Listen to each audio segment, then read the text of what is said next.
Sinon, n'hésitez pas à vous asseoir pour nous indiquer que vous êtes là pour écouter les témoignages. Ça va, vous allez bien? Vous passez une bonne journée? J'ai pas entendu. Ah, j'ai entendu un oui, là, c'est bien. Tu as un point. À la fin de la journée, on vous a pas dit, en fonction des points que vous avez le droit à une tape sur l'épaule pour chaque point, non? Je vais juste laisser les dernières personnes monter les escaliers, qui veulent monter les escaliers, et les personnes qui veulent s'asseoir. Et puis, y a des gens aussi qui prennent un verre.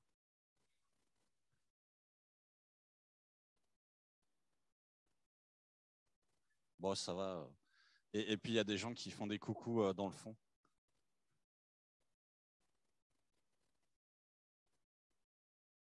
Ah oui, pour celles et ceux qui nous écoutent, n'hésitez pas à prendre des notes, puisqu'il y aura aussi des questions que vous pourrez poser à nos invités si jamais vous avez des questions.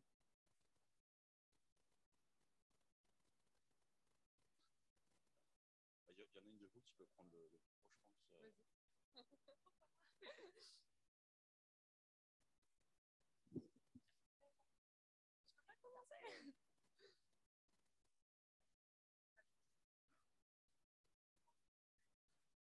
Bon, ben, on va commencer, hein. Donc, on est le jeudi 2 juin 2022. Nous sommes aujourd'hui pour l'événement Femmes numériques. J'espère que vous allez toujours bien. Je vous ai déjà posé la question, mais c'est une question de rhétorique, en fait. Je sais que vous allez bien. Donc, salut à toutes et à tous. Moi, c'est Lionel. Je vais m'occuper de poser quelques questions à nos témoins qui sont ici présentes. Donc, là, on est sur une table ronde qui va avoir pour sujet plutôt le côté parcours scolaire, études. Donc, on a trois personnes qui vont parler de leur parcours. Je propose, juste avant qu'on commence, une petite présentation d'une, 2 minutes de vous-même.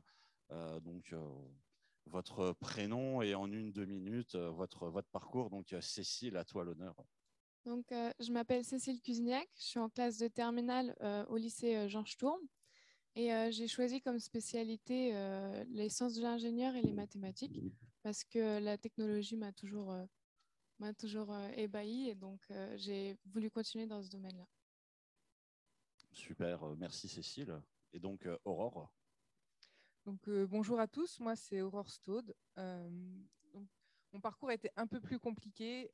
En fait, j'avais fait un lycée général pour aller vers la biologie, l'écologie. Je suis montée jusqu'à un master en écologie aussi, donc surtout pour faire de la qualité, de la sécurité, de l'environnement en industrie.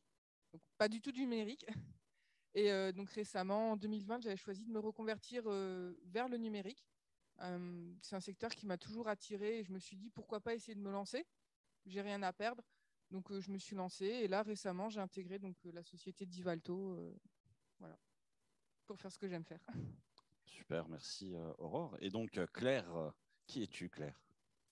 Donc moi, c'est Claire Anzo, je suis étudiante en 5e année à l'école d'ingénieur CESI, donc spécialité informatique. Et actuellement, je suis à la fin de mon parcours, donc à mon stage de dernière année. Et du coup, je suis vraiment, comme on parlait avant, enfin, comme on a pu entendre avant, au niveau de cette période justement de l'insertion professionnelle. Super, merci Claire. Alors là, on est là pour justement parler du parcours scolaire. Moi, je vous avais demandé de m'envoyer un petit peu avant des petites présentations pour voir. Donc, je vais juste essayer de poser des bonnes questions et j'espère ne pas m'être trompé. Aurore, dans ce que tu m'avais envoyé, je crois que tu l'as dit, hein, tu avais un parcours un petit peu chaotique, si je ne me trompe pas. Et de ce que j'ai vu, la question que je te poserais, c'est, d'après ce que j'ai compris, au collège, on t'a peut-être un petit peu mal orienté. Qu'est-ce que tu dirais justement aux filles aujourd'hui par rapport à ce qu'on t'a dit au collège sur ton orientation professionnelle et sur ta capacité justement peut-être à travailler dans le numérique? En fait, au collège, on n'a pas encore forcément l'idée de ce qu'on veut faire plus tard toute sa vie. On n'a on n'a pas forcément aussi la force de s'imposer par rapport au conseil d'orientation, par rapport à nos parents des fois. Euh, donc là, en fait, si vous êtes sûr que vous voulez travailler dans le numérique, voilà, faut pousser. Bon, moi, le collège, c'était il y a quand même plus de 10 ans, il y a même 15 ans, donc peut-être que les mentalités ont changé depuis au niveau du numérique. Il y a 15 ans, on disait non, l'informatique, c'est pour les garçons, voilà quoi. C'était encore très typé comme ça. Donc, si vous êtes collège, lycée, si vous aimez le numérique, allez-y. Et si vous pensez que vous êtes trompé de voie au début, c'est pas grave, on peut toujours rattraper un moment.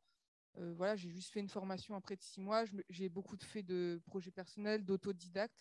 Et après, ben, voilà, j'ai fait pas mal d'entretiens avec des entreprises. Voilà, comme tu as fait un stage chez Versusman, j'ai fait des entretiens chez Versusman. Les gens sont vraiment très ouverts aussi, les recruteurs, au profil un peu atypique comme ça. Bah, je rebondis donc juste sur toi, hein, si tu m'autorises à rebondir. Cécile et Claire, j'ai l'impression que vous êtes un peu plus jeunes qu'Aurore. Peut-être que pour vous, au niveau du collège ou du lycée, est-ce que vous avez eu aussi des problématiques de genre où on vous disait que ce n'était pas forcément pour vous, au contraire, on vous a dit, vas-y, c'est pour les filles, les garçons. Alors personnellement, dans mon école, depuis le collège, on n'a pas eu beaucoup de profs de technologie ou de sciences de l'ingénieur. On n'en avait que 2 en particulier, dont l'une était une femme, donc ce qui nous encourageait déjà pas mal sur ce point de vue. Et le deuxième, c'était un prof très gentil qui encourageait justement à les femmes à aller dans le numérique. Et donc grâce à lui, j'ai beaucoup aimé la technologie. J'ai voulu continuer et comme il s'occupait de, de la spécialité sciences de l'ingénieur, bah, j'ai pu continuer avec lui, qui m'a toujours encouragée à continuer dans cette voie. Et toi, Claire? Alors moi, c'était un petit peu plus particulier parce que j'avais jamais eu l'idée à la base de m'orienter vers le numérique. En fait, je suis tombée là-dedans, on va dire, par hasard en terminale sur un salon justement où j'ai rencontré Olivier Sandel qui est ici. Et qui m'a justement donné envie en fait de rentrer dans l'école du CESI. Mais après, c'est vrai qu'au niveau du collège ou du lycée, j'ai toujours été attirée par tout ce qui était justement sciences de l'ingénieur et technologie. Mais c'est vrai qu'au niveau des professeurs ou en tout cas du personnel apprenti, ben, on nous poussait jamais forcément à rentrer là-dedans. C'était toujours beaucoup plus les hommes que les femmes. Même si aujourd'hui, dans le monde de l'entreprise et même dans l'école, justement, grâce à Olivier, c'est en train de changer justement de ce côté-là. Merci Olivier, vous pouvez lui faire coucou. Alors là, je reviens sur Cécile et sur ton parcours. Donc toi, tu es encore actuellement au lycée. Quand on parle de numérique, c'est vrai qu'il y a énormément de métiers dans le numérique.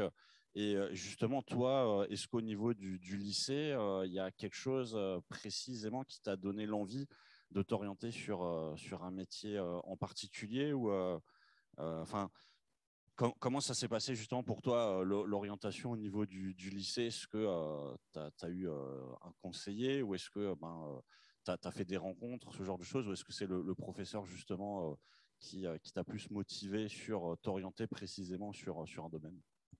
Alors, j'avoue que les choix de spécialité ont été très durs. Au collège, dans mon établissement, on avait sciences du numérique et technologie et sciences de l'ingénieur. Et malheureusement, on ne pouvait pas prendre les 2 en même temps, parce que les emplois du temps ne correspondaient pas. Du coup, j'ai dû faire un choix entre NSI et SI. Et je me suis dit que les sciences de l'ingénieur, c'était plus concret peut-être, qu'on touchait un peu plus de domaines. Et c'est pour ça que j'ai pris cette spécialité. Mais en avril, puisque je dois choisir dans quelle école ou quelle formation je vais faire l'année prochaine, je voulais quand même essayer de voir qu'est-ce qui se passait au niveau des développeurs informatiques et de l'informatique pure. Et donc, j'ai décidé de faire ce stage et Frédéric m'a proposé de faire un stage chez Versus Mind pour rencontrer le quotidien des développeurs. Et c'est comme ça que je sais que les 2 me plaisent et que j'aimerais bien trouver un métier qui allie ces 2 choses. Alors, vous parlez beaucoup de stages. Toi aussi, Claire, tu as fait des stages? C'est super.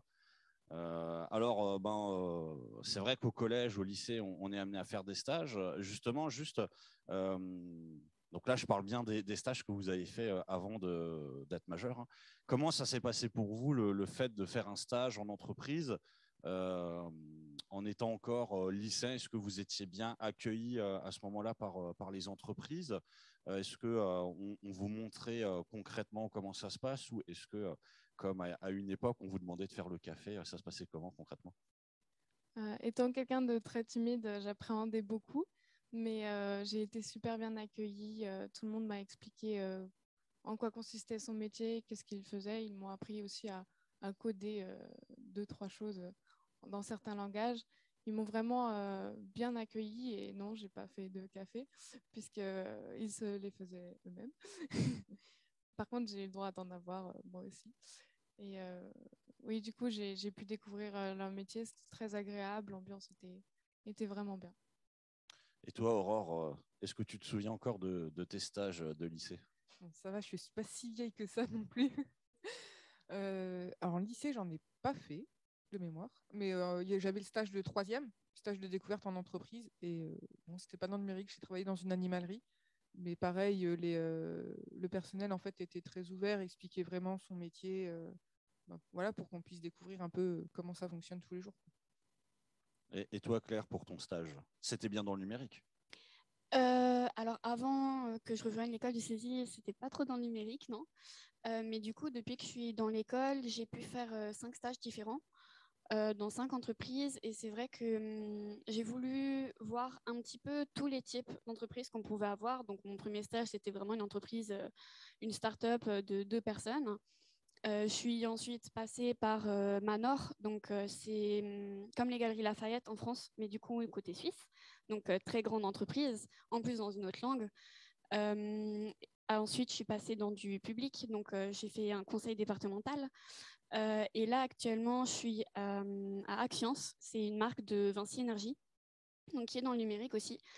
Et c'est vrai que peu importe la taille de l'entreprise ou l'équipe avec laquelle on tombe, en tant que femme, en tout cas, j'ai toujours été bien accueillie, justement parce qu'à chaque fois, ça changeait. Dans les équipes, j'étais toujours soit la seule ou soit on était 2 femmes, vraiment au grand maximum.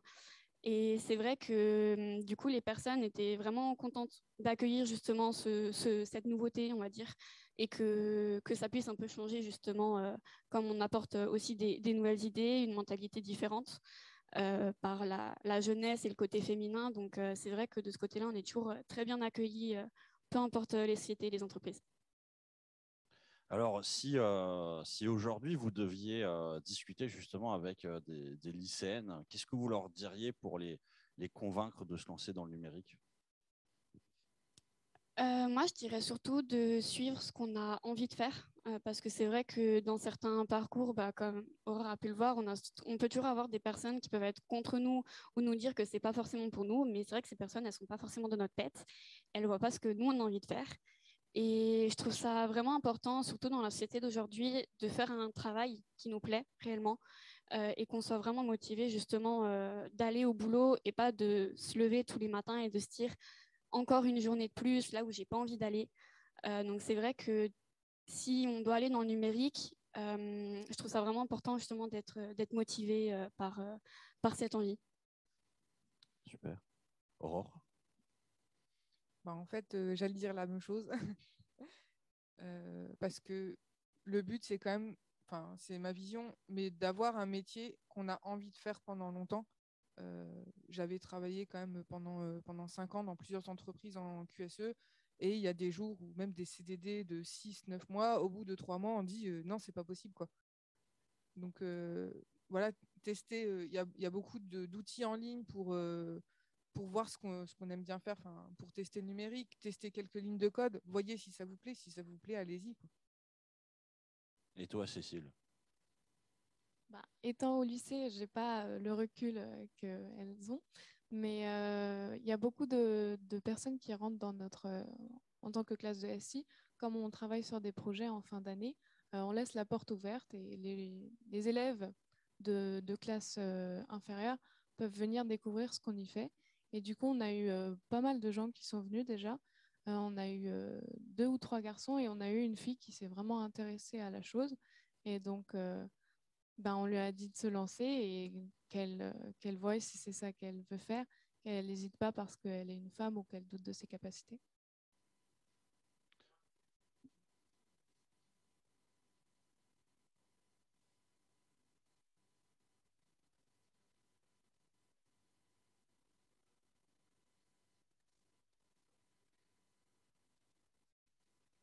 Aurore, peut-être?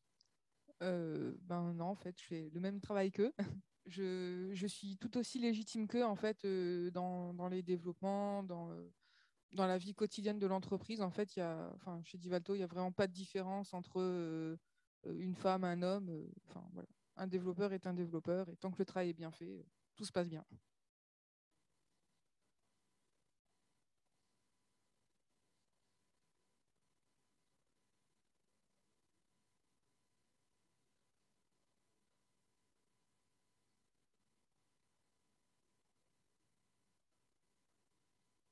Oui, oui, on avance. On avance dans le bon sens, ouais. Et toi, Claire, fais attention de ce que j'ai compris. Il y a ton diplôme qui est en jeu. Moi, c'est vrai que sur ça, j'ai pas forcément eu l'impression de devoir en faire plus ou pas qu'un autre. Surtout que ça m'est déjà arrivé d'être en stage justement avec des personnes de ma promotion, donc d'autres hommes. Et c'est vrai qu'il n'y avait pas forcément cette différence au niveau du travail.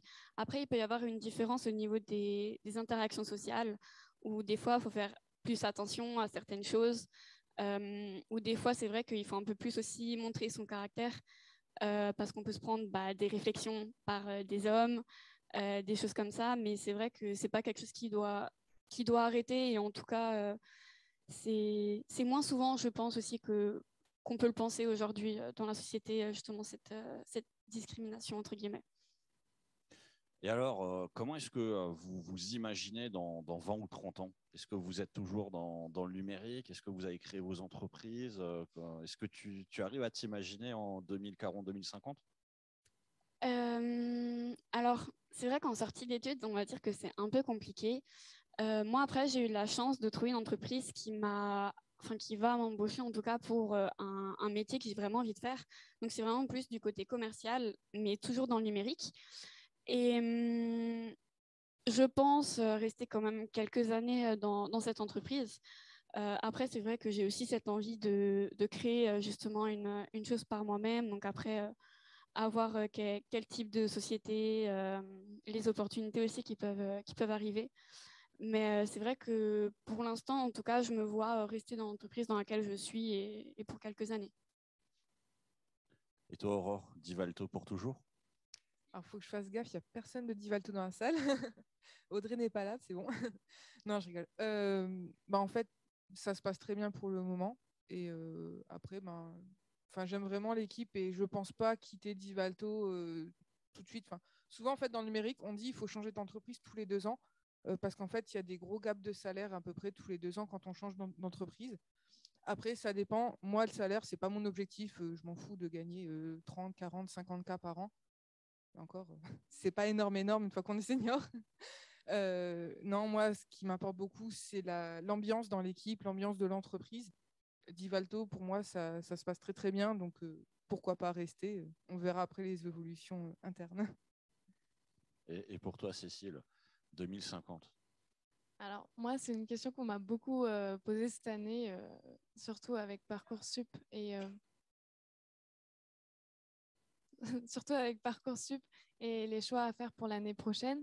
C'est une question assez délicate à laquelle j'ai pas vraiment une vraie réponse, mais je me vois faire ce que j'aimerais bien faire, c'est-à-dire créer, innover des outils ou des objets qui peuvent être utiles au quotidien à l'aide de la technologie, parce que c'est un peu les futurs métiers, je pense, dans nos sociétés. Alors, on arrive un petit peu à la fin des témoignages. On peut passer à la phase de questions-réponses. Je me demande si devant, quelqu'un a une question parmi les gens qui sont devant, avant que j'aille plus au fond pour voir. Ah, je vois là une question. Mademoiselle, une question peut-être? Non? Ou un témoignage, oui. Bonjour, c'est correct au niveau du son? Oui, d'accord. Donc, je m'appelle Maëva Somni et je suis étudiante en master à l'UNISTRA. Et je voulais rebondir sur le fait de changer d'entreprise ou de choses comme ça et des motivations qui peuvent amener à travailler dans le numérique. Il faut savoir que dans le numérique, quelque chose qui est quand même plutôt bien, c'est qu'on est souvent amené à travailler sur des projets qui sont divers et variés. Et du coup, on ne va pas forcément faire toute sa vie exactement la même chose. Par exemple, si on travaille dans une entreprise de développement web, on va travailler tantôt sur un logiciel dans le médical ou pour une manufacture ou pour de l'aéronautique ou pour du commerce ou pour plein d'autres choses. Et du coup, ça permet de vraiment diversifier, de se renouveler, etc. Et je pense que c'est un atout du numérique. Merci. Alors, monsieur, vous aviez une question? Bonjour, moi c'est Fares Sofiane, je travaille pour l'association Tesla. Et en fait, je voulais vous demander, suite à la conférence de ce matin et quand on parlait des stéréotypes et de l'enquête qu'a menée Epitech, est-ce que vous êtes reconnu dans les chiffres qui ont été prononcés ce matin, surtout par rapport à la question des capacités et des a priori qu'on pouvait avoir par rapport au numérique? Laquelle veut répondre en premier? C'est vrai que j'ai quand même reconnu pas mal de choses. Par exemple, moi, dans mon expérience, donc là, je suis en 5e année et en fait, on arrivait en première année dans une promo de 60. On était 8 filles. Donc, c'était énorme à l'heure actuelle pour l'école. Et dès la 2e année, on est passé de 8 à 2. Et depuis milieu de 3e année, je suis toute seule. Donc là, ça fait 2 ans et demi que sur une promo de 35-40 personnes, je suis la seule fille. Donc c'est vrai que il faut, comme dit, promouvoir le fait que les filles viennent. Ça peut vraiment changer, surtout que pour pas mal de choses, c'est vrai qu'on a quand même une vision différente. Mais c'est vrai qu'après, il faut aussi le vouloir. Parce que c'est vrai que d'être dans une promotion avec 30 ou 35 hommes, bah, c'est pas la même chose. C'est vrai que des fois, ça peut être un peu compliqué. Et au niveau entreprise, c'est aussi la même chose. Comme je disais avant, j'étais soit seule, soit 2 grands maximum à chaque fois dans les équipes. Et là, l'équipe dans laquelle je suis la première femme à arriver justement. Et c'est vrai qu'il y a aussi cette différence entre des fois le rez-de-chaussée où il y a justement on va dire la direction des ventes ou les choses comme ça, où là, on trouve beaucoup de femmes. Et après, le plateau technique, les commerciaux, etc., où là, c'est vraiment que des hommes. Donc, c'est vrai que je trouve ça vraiment bien qu'en tant que femme, on veuille venir dans le numérique. Mais c'est quand même quelque chose à prendre en compte dans, on va dire, dans son parcours et dans la manière dont on va le gérer.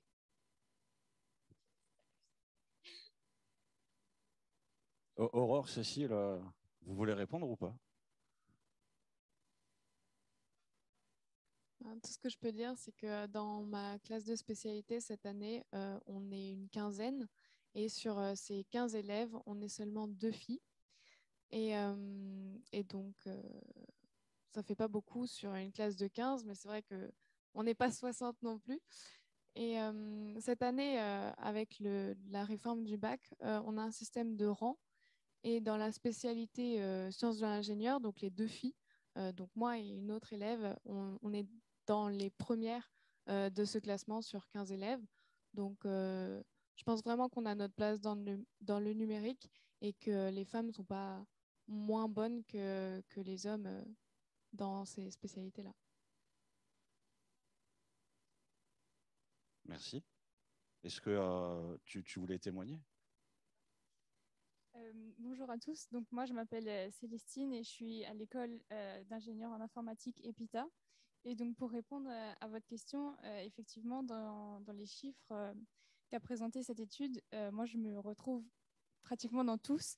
Déjà pour donc le choix de ma formation post-bac, oui, c'est mes parents qui m'ont en premier conseillé et accompagné dans mes choix. Et ensuite, on voit vraiment dans nos classes, par exemple, cette année, on est 8 filles pour environ 30 élèves.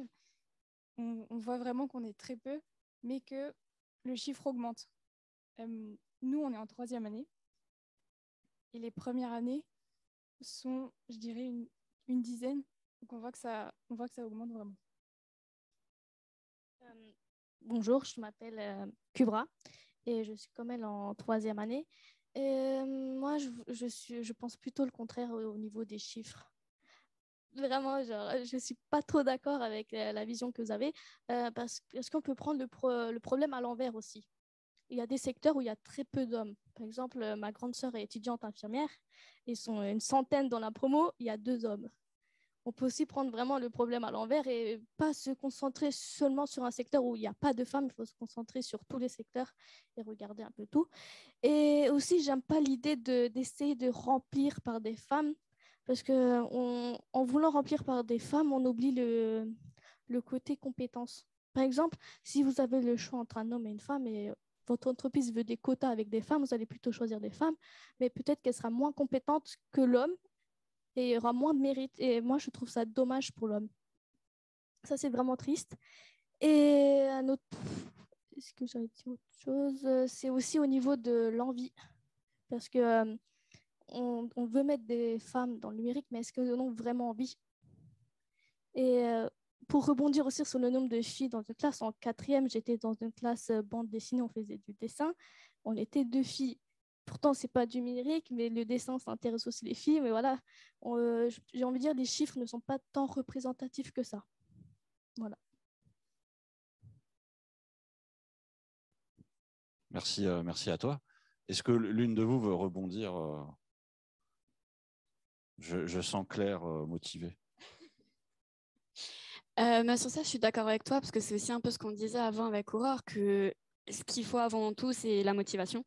Ça, c'est sûr. Après, au niveau des quotas, je suis plutôt d'accord avec toi, parce que c'est vrai qu'aujourd'hui, dans des métiers justement comme ça d'hommes, les entreprises, justement, elles ont des quotas à répondre, et si des fois, elles ne le remplissent pas, ben, elles peuvent avoir des pénalités financières. Et c'est vrai que ça, je trouve pas ça non plus correct, parce que c'est vrai que du coup, ils vont moins privilégier les compétences. Après, moi, dans mon expérience, c'est quelque chose que j'ai jamais vécu encore. Ou en tout cas que j'ai pas pu ressentir le fait qu'on m'ait choisi parce que j'étais une femme ou pas par rapport à mes compétences. Donc c'est vrai que sur le papier, ça peut justement paraître comme ça, où on va plus vraiment forcer les femmes à venir, alors que dans ce genre de situation et avec ce genre d'association, ça va vraiment être l'inverse, ça va juste essayer de mieux faire connaître en fait le domaine. Parce que c'est vrai qu'aujourd'hui, quand on va dans les collèges ou dans les lycées, ben, on se rend compte que le numérique, c'est pas un domaine forcément justement qui est connu des femmes, en fait. Surtout justement, comme on disait, ou j'avais entendu avant, parce que quand on va être une fille, on va plus avoir d'autres jouets, ça va plus être les hommes qui vont faire les jeux vidéo, etc. Donc c'est vrai que c'est un domaine pour les femmes que je trouve à la base beaucoup moins connu. Et moi, j'ai déjà pu faire des interventions aussi dans des collèges et dans des lycées. Et c'est vrai qu'en général, ben, les femmes, elles connaissent beaucoup moins. Et une fois qu'on leur explique un petit peu ce que c'est et qu'on enlève un peu ce gros mot d'informatique ou de numérique et qu'on explique un peu mieux dans les détails, bah, là, on va avoir plus de femmes et plus de personnes intéressées. Et c'est aussi ça qu'on essaye de faire, parce que moi, j'ai fait des événements avec d'autres associations comme l'association Elle Bouge, qui, elle, essaye de faire ça pour tous les métiers d'ingénierie, donc pas que le numérique. Et c'est vrai que le mot ingénieur, c'est un mot complexe, on n'arrive pas forcément à voir ce qu'il y a derrière, il faut comprendre. Et donc, quand on essaie de faire comprendre ce genre de choses justement aux femmes, bah, ça intéresse du coup beaucoup plus de monde et elles ont un peu moins peur en fait aussi de se rendre dans ce genre de domaine. Mais après, je suis totalement d'accord que dans d'autres domaines, ça va totalement être l'inverse. Il y a aussi le métier de professeur. Par exemple, on voit beaucoup plus de femmes que d'hommes. Et il y a aussi d'autres associations qui essayent de faire changer les choses de ce côté-là. Donc, c'est vrai que c'est une bonne chose de faire changer dans le côté de l'ingénierie et du numérique, mais il faut aussi effectivement que ça bouge dans d'autres domaines. Super, merci. Alors, il va être l'heure de faire la pause. Je vous invite à applaudir nos témoins.